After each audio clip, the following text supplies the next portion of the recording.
What we're going to talk about today are some graphing basics, and we want to start with the definition of a parent function. The parent function is the simplest function of a family of functions that preserves the definition or shape of the entire family. Now, you should definitely write this definition down, and I would press pause now and go ahead and copy it. All right. Let's take a function that you already know. You already know the linear function, f of x equals mx plus b. That's the slope-intercept form of a line. And the simplest form that we know of, the parent function of linear functions, is f of x equals x. That's the parent function. That's the simplest version of a linear function. That line has a b of 0, slope of 1, goes right through the origin, positive slope, and that's it. That's the most basic version. The only thing we could do now is just twist around that version. Like maybe we could slide it up, maybe we could slide it down, maybe we could slide it up, change the slope down, that kind of thing. So all of the white lines have something in common with the red line. They're all a manipulated version of the red line, or a manipulated version of the parent function. So I kind of like to think about it as like the parent function and the white lines are the kids. Now let's move along. The key from here on out for graphing throughout the year is to try to pick like 5 points. That's really the goal, because some of these graphs are going to get a little funky, and 5 points will get us a pretty good idea of what the shape looks like.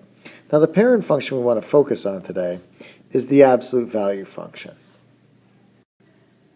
All absolute value functions function very much like a piecewise function. The parent function, f of x equals the absolute value of x, functions like a piecewise function from negative infinity to 0, then at x equals 0,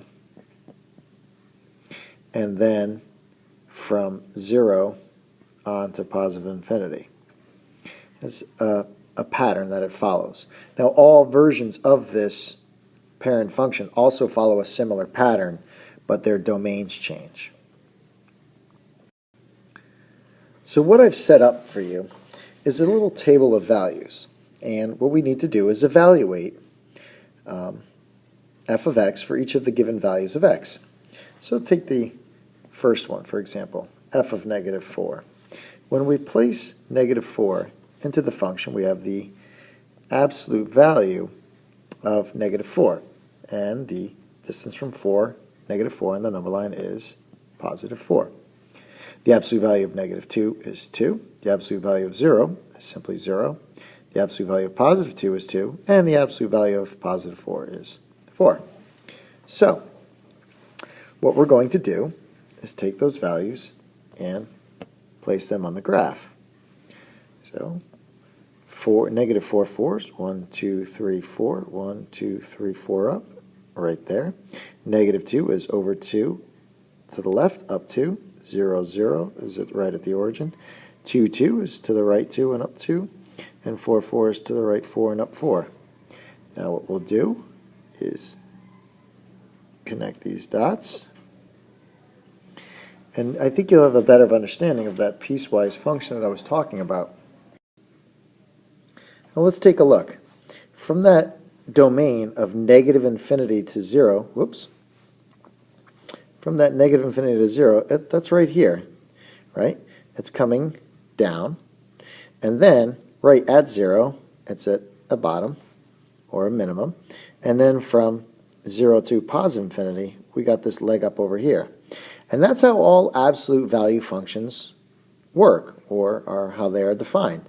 They'll always look like a V, and they'll either be opening up, or perhaps they'll be opening down. But they're always guaranteed to have that V-like structure. This is the basic version, and from here on we can mess around with the V's.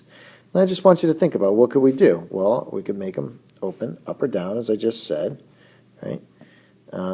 We can have them open wider than others, narrower than others, and of course we can move this vertex around.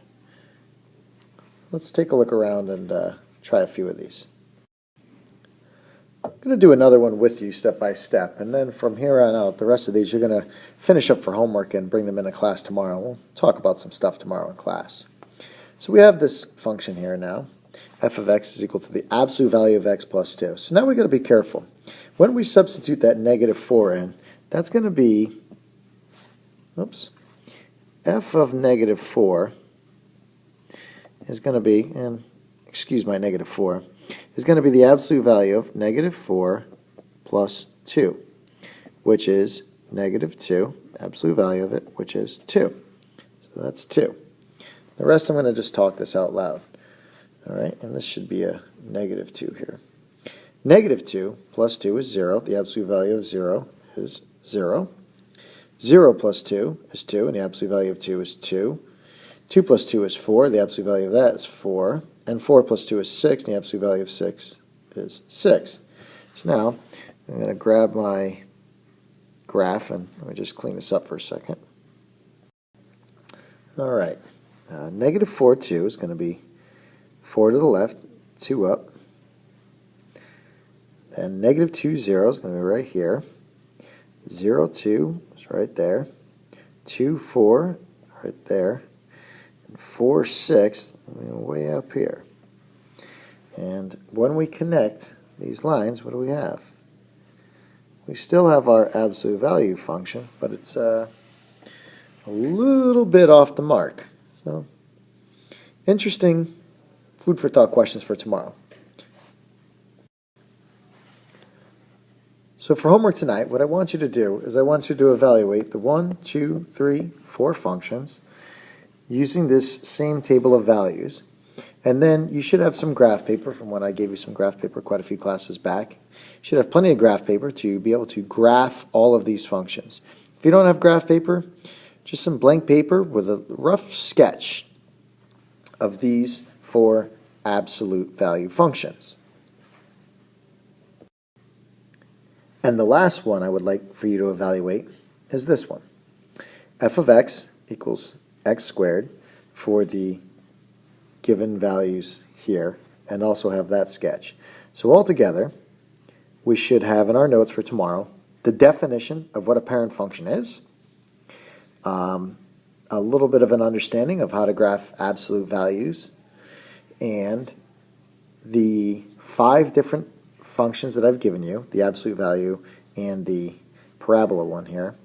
Those 5 different functions should be evaluated and rough sketched.